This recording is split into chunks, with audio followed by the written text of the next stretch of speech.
안녕하세요. 하루 일과를 마치고 구독자분들께 제 사연을 들려드리고자 조용히 혼자만의 시간을 가져봅니다. 이렇게 고요하게 혼자만의 시간을 가져본 게 언제인지 까마득하네요. 세상에서 가장 어려운 게 평범하게 사는 거라고 하죠. 그런데 살아보니 정말 그게 어렵더라고요. 저는 30대 중반 끝자락에 서 있고 아들 하나를 키우고 있는 애기 엄마입니다. 제 사연의 등장인물이 굉장히 많아요. 그래서 헷갈릴 수도 있을 것 같은데 제가 최대한 자세하게 설명을 해드릴 테니 걱정하지도 마세요. 그럼 본격적으로 정신나간 시댁을 고발해 보겠습니다. 여느 커플들이 다 그렇듯 저랑 남편도 연애하다 결혼 얘기가 오고 갔어요. 남편은 매사에 적극적인 편인데 유일하게 결혼 얘기만 하면 소극적인 태도로 변했었습니다. 이 모습이 너무 서운하기도 하고 어쩌면 나랑 결혼하기가 싫은 건 아닌가 하는 생각이 들기도 했어요. 저희 남편과 저는 한 번씩 아픔이 있는 사람들이라서 연애도 신중했고 결혼은 더더욱 신중했죠. 전 남편과 저는 결혼한 지 2개월 만에 바로 헤어졌는데 이유는 전 남편의 바람 때문에 뒤도 안 보고 바로 손절을 해버렸습니다. 바람은 한 번이 어렵지 두세 번은 쉽거든요. 봐달라고 정말 미쳤었다고 빌고도 빌었지만 전 받아주지 않았고 그렇게 이혼을 했습니다. 당연히 힘든 시간을 보냈지만 전 남편과 제 사이에 아이가 있던 것도 아니고 2개월이라는 짧은 시간 안에 헤어져서 그런지 오히려 괜찮기도 했어요. 그러나 저희 남편은 전처와 조금은 달랐습니다. 전처와의 사이에서 아이가 있어요. 딸아이라고 들었고 사진은 한 장도 없다고 해서 저도 본 적이 없습니다. 남편의 입을 통해 들은 이혼 사유는 전처와 너무 오래 봤고 너무 오래 싸웠다는 이유였어요. 처음에는 이게 무슨 말인가 싶었는데 이 둘의 관계는 꽤 오래 이어진 관계였죠. 10대 때부터 만났고 뭣도 모르던 철부지 시절에 사고 쳐서 애를 덜컥 낳아버리고 살았다고 합니다. 그 후부터는 어떻게 살기는 살았으나 매일같이 전쟁을 치렀고 결국 별거 생활을 하면서 지내다 이혼을 했다고 해요. 지금은 서로 죽일 듯 싫어하는 사이라서 전처가 아이도 보여주지 않습니다. 심지어 남편도 본인의 딸이지만 전처를 너무 닮아서 솔직히 안 보고 싶다고 말할 정도로 전처가 싫다고 했어요. 그래도 양육비는 한 번도 빠지지 않고 매달 꼬박꼬박 챙겨주고 있습니다. 말은 저렇게 해도 본인 자녀에게 아빠로서 할 도리는 최선을 다하고 있었죠. 저랑 남편의 공통점 중 하나는 전 배우자들이 외도를 했다는 거라서 그런지 대화도 잘 통했고 뭔가 같은 상처가 있으니 더욱 끌리기도 했습니다. 이 사람이라면 제가 뭐든 믿고 해낼 수 있을 것 같은 그런 느낌이 들었어요.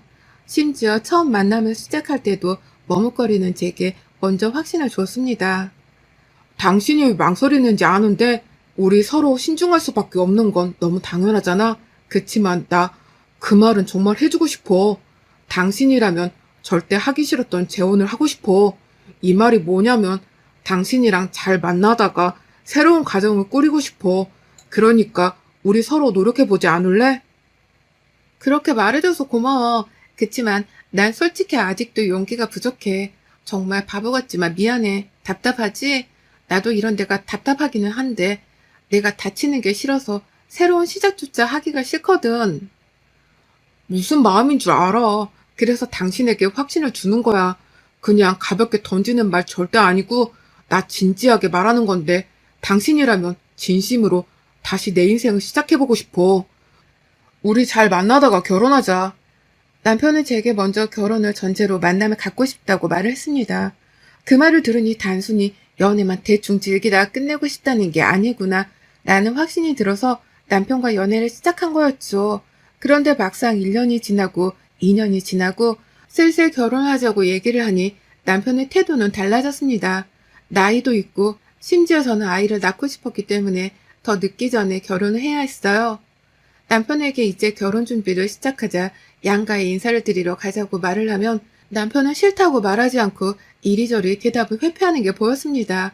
뭔가 기분이 불쾌하고 답답하기만 했지만 대놓고 물어보면 돌아오는 대답에 제가 상처를 받거나 이 관계가 끝날까봐 무서워서 쉽게 물어보지를 못했어요. 한마디로 어영부영 이 관계를 유지하고 있었던 거죠. 그렇게 관계를 유지하고 있는데 남편에게 결국 답답함을 견디지 못하고 말해버렸습니다. 당신 언제까지 대답을 회피할 거야? 결혼하기가 싫으면 싫다고 말을 해. 사람 바보 만들지 말고. 그게 무슨 소리야. 내가 언제 결혼하기가 싫다고 했어? 왜 멋대로 판단해? 그걸 꼭 말로 직접 싫어라고 해야지 알겠어? 당신 지금 하는 태도를 봐. 이런 식인데 내가 모르겠니? 내가 정말 바보로 보여? 그냥 말을 하라고 싫은 건지 그게 아니면 대체 왜 그러는 건지 말을 해. 답답해 죽겠으니까. 당신이랑 결혼을 할 거야. 하고 싶어. 그런데 결혼하고 우리 관계가 변할까봐 그게 무서워서 조금 망설였던 거지. 마음이 변한 건 아무것도 없어. 절대 그렇게 생각하지 마. 내가 당신을 얼마나 사랑하는데. 그런 생각이 있으면 나랑 상의를 해야지. 왜 혼자 생각을 하냐고, 그럼. 나 정말 답답했고, 당신이 헤어지고 싶어 하는 줄 알고, 얼마나 힘들었는 줄 알기나 해? 말도 안 돼. 내가 당신이랑 헤어지긴 왜 헤어져? 내가 못나서 그래. 미안해. 결혼하자. 준비하자, 우리. 결국 그렇게 눈물범벅이 되었고, 저희 두 사람은 결혼 준비를 하게 되었습니다. 저는 남편에게 조금 서운했던 마음들이 눈 녹듯 다 풀렸어요. 어렵사리 결혼을 하기로 한 저희 두 사람은 양가 부모님들의 덕담을 듣고 많은 이들의 축하를 받으며 결혼을 했습니다. 결혼하고 나서 저는 바로 병원을 갔어요. 임신을 하려는데 혹시 몸에 문제가 없는지를 체크했습니다. 결과는 문제가 없다고 했고 안심을 했어요. 병원에 갔다 왔다는 얘기는 굳이 남편에게 하지 않았습니다. 혹시라도 부담스러워할까봐 말이죠. 자연임신을 도전해도 괜찮을 것 같다고 들어서 부담 없이 마음을 놓고 지냈어요. 그런데 남편이 과할 정도로 아이를 원치 않는다는 식으로 말하는 게 보였습니다. 처음 한두 번은 그러려니 했는데 나중에는 제가 말리면서 물어봤어요. 여보, 우리 아이 가져야 하는데 자꾸 왜 그러는 거야? 우리 조금 있으면 노산이야, 노산. 자연임신도 어려워진다고. 그럼 시술해야 하는데 그건 서로 너무 버겁고 힘들잖아. 우리 아직 신혼인데 벌써 애 생기는 거 원치 않아, 여보. 천천히 하자. 그래, 당신 입장도 이해하고 무슨 말인지 알겠어. 그런데 그렇게 천천히 하다가 나중에 자연임신이 어려워지면 그때 그 버겁고 힘든 시술 다 견뎌낼 자신은 있는 거야? 당신이 하는 거 아니니까 뭐 괜찮다 이거야? 무슨 말을 그렇게 해. 당신 마음도 이해하지만 내 마음도 존중해줘야지. 애를 혼자 키우는 것도 아닌데 무조건 당신 뜻대로 애부터 낳아야 하는 건 아니잖아. 난 아직 애 키우고 싶지 않다고. 솔직히 애나 양육비 매달 보내는 것도 벅찬데 우리 애까지 태어나면 그 돈 감당 누가 해. 내 급여로는 택도 없잖아. 뭐라고? 그럼 당신이랑 전처 사이에 나온 딸 양육비 때문에 우리 애를 아직 낳지 말자는 말이네? 결국 진작에 그렇게 말을 하지. 왜 말을 빙빙 돌려서 했어? 이제야 이해가 되네. 더 이상 얘기하지 말자. 나도 이런 사람 붙잡고 애 낳고 싶은 마음 없으니까. 남편과 대화를 하는데 순간 너무 비참하더라고요. 제가 무슨 애 낳자고 구걸하는 느낌이 들었습니다. 분명 결혼 준비를 할 때만 해도 맞장구를 쳐줬거든요. 노산인 상태로 애를 낳으면 아이랑 저랑 둘 다 위험하다면서 서두르자고 본인 입으로 말해놓고 이제 와서 저런 태도를 보이니 얼마나 황당했겠습니까. 화장실 들어갈 때랑 나올 때 마음 다르다고는 하지만 남편의 이중적인 모습을 여러 번 목격하니 뭔가 신뢰가 떨어지고 있었습니다. 그리고 이 결혼에 대한 불안감이 찾아오고 있었죠. 남편만 문제였다면 조금 버틸만 했을 거예요. 그러나 위에 누나, 아래 여동생이 있는 남편이라 시댁은 제게 지옥이었습니다. 시부도 없이 시무와 형님, 그리고 신우, 이렇게 여자 셋이 모여서 저를 어떻게든 까내리려는 게 보였어요. 시무는 굉장히 무식한 편이라서 같이 어딘가를 가는 게 민망할 정도였어요. 가격이 다 정해져 있는 마트에 가서도 직원을 불러서 가격이 비싸다며 할인을 해달라고 난리를 치는 사람이었죠. 이봐, 이쪽으로 와봐요. 아니 무슨 애호박이 금이야? 2,000원이 넘어가면 사 먹으라는 거야, 말라는 거야? 이거 저쪽 마트는 지금 1,200원인가 그렇다던데 장난쳐 지금? 손님 상대로 등쳐먹는 것도 아니고 뭐야, 빨리 할인해줘. 안 그러면 가만 안 둬 이거.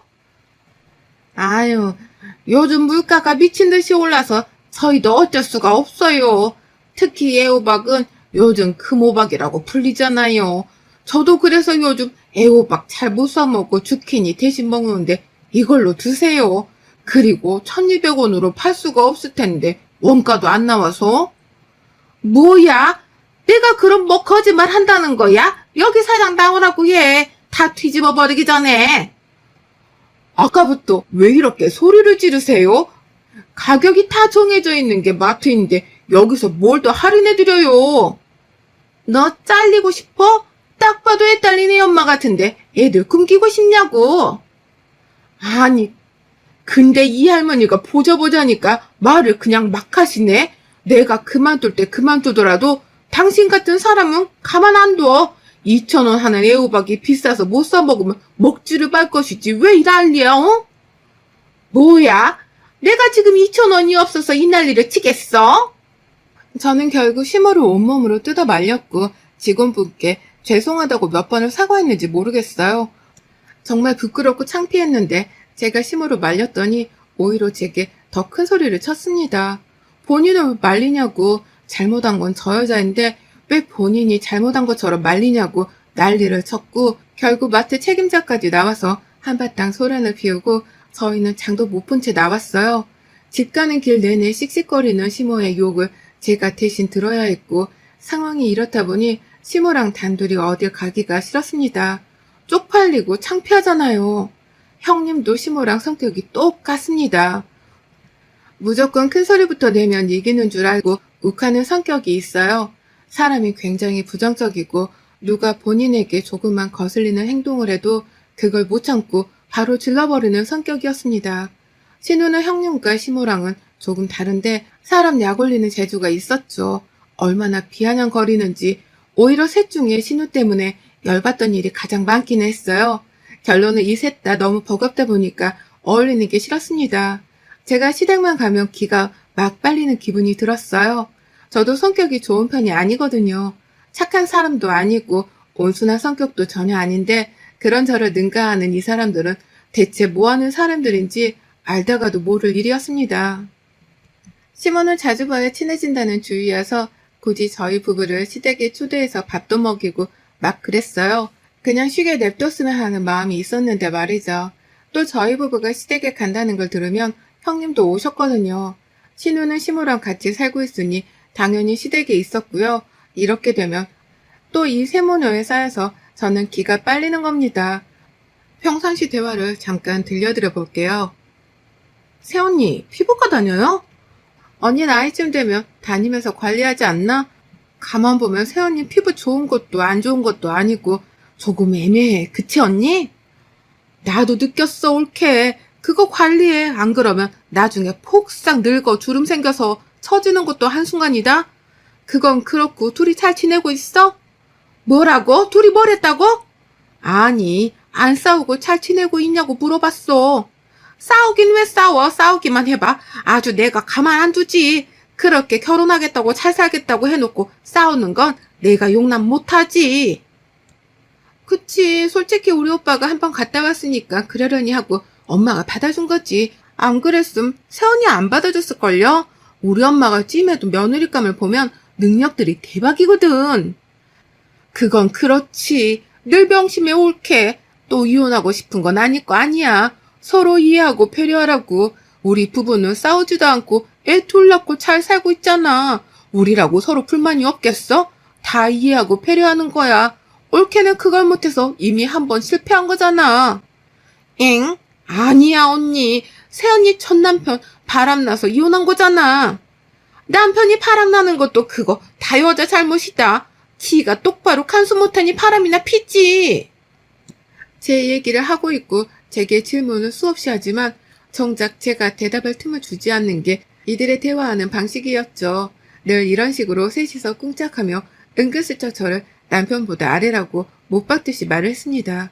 남편을 이겨먹겠다고 생각을 해본 적도 없는데 저런 말을 들으니까 너무 화가 났지만 저걸 또 상대하고 받아치면 5분이면 끝날 대화가 15분, 20분이 되니까 그냥 입 다물고 있었어요. 그래야 조금이라도 빨리 집에 돌아가니 말이죠.